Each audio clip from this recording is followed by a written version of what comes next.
tells you something about the need to establish diversion programs and partnerships, positive working relationships between law enforcement and mental illness. It's so obvious, and yet I think it went ignored for so long.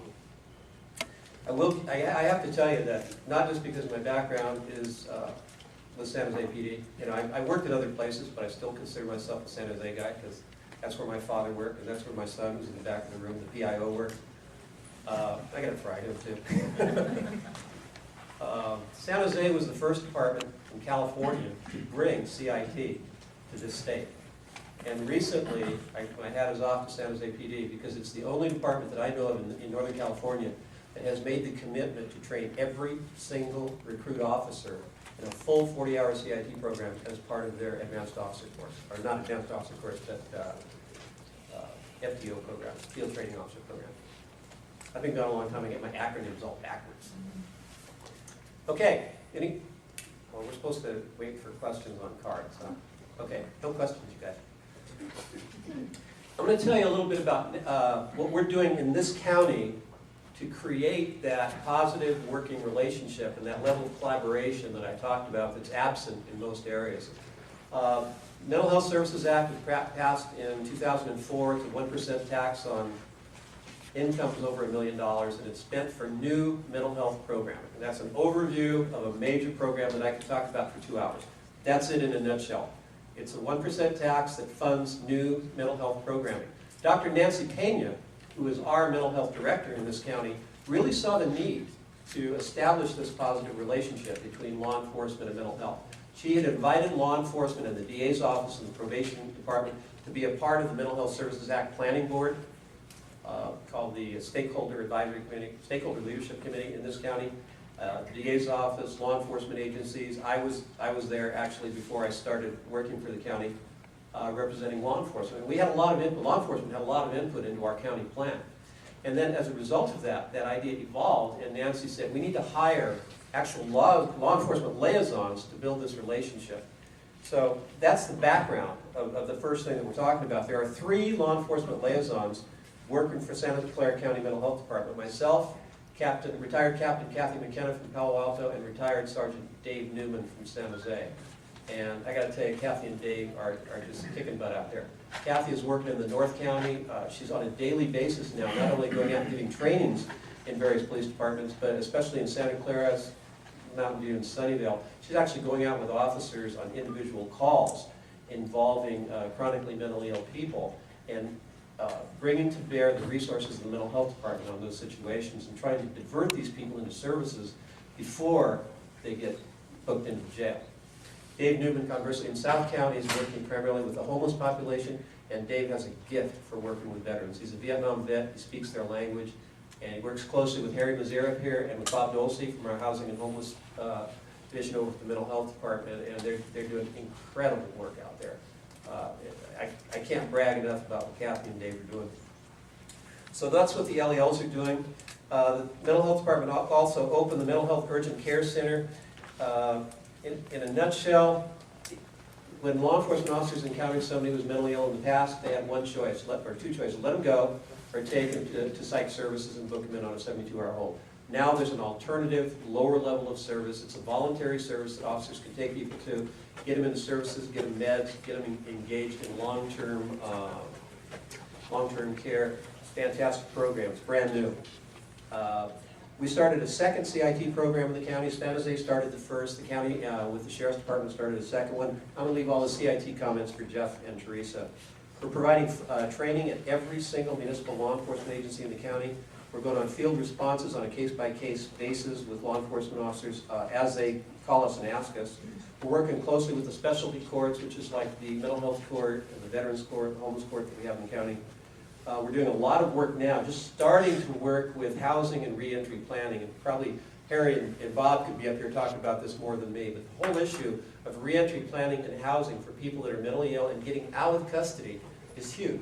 Because if you get out of custody and you're mentally ill and you don't have somewhere to live, you're going to be back in custody real soon.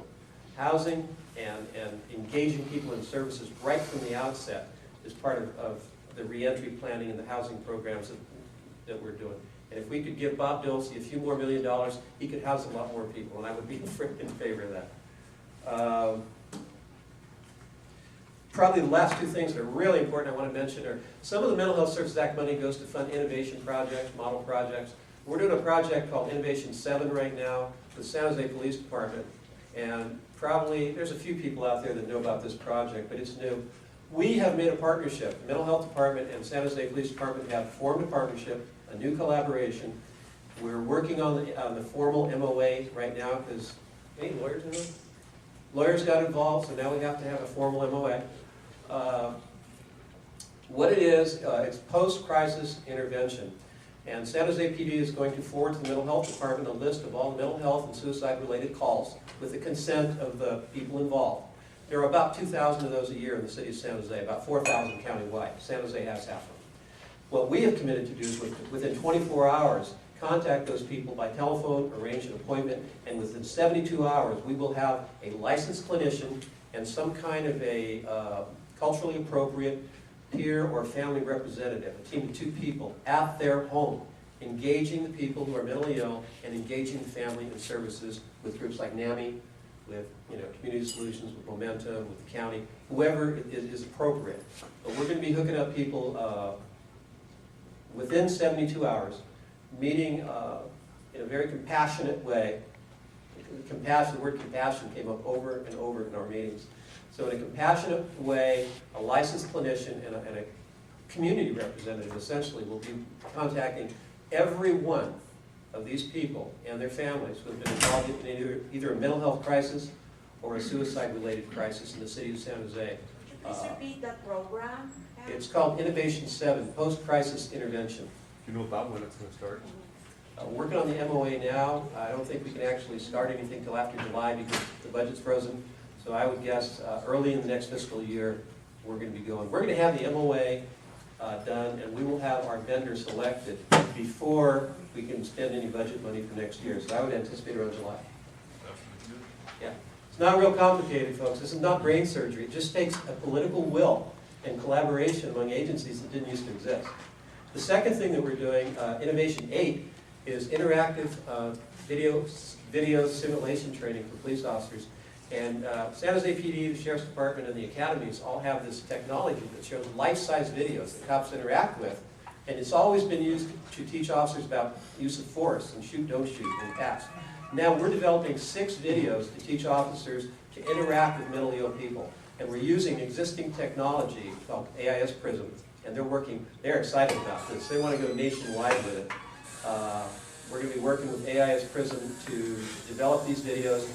Again, because the county's no new spending in the county because of the budget freeze. So we've got the contract already done with AIS Prism. We've got all 6 scenarios kind of storyboarded out, and we've got 3 of the scripts actually complete. So we will be filming those in July and hopefully distributing them and showing them in law enforcement agencies by September. And that's what we're doing in the county. So I want to turn it over to Teresa. Is that also going to cover? No questions. You didn't write on it. I will follow. Okay. Are you a board member? No. I just wanted to know if those videos are going to be also training officers to deal with children with mental. We have, specifically with the assistance of the Bill Wilson Center, we developed one scenario involving a transitional age youth, which in mental health terms is 16 to 25. We're using a transitional age youth to film one of those 6 scenarios. And we actually, every one of these scenarios that we selected was a result of a focus group that we did in the community. The focus group that we did in the community for young people was done at Bill Wilson with their assistants. And we may even be able to use one of their kids as the actor in that film. So thank you. I'll be around for questions.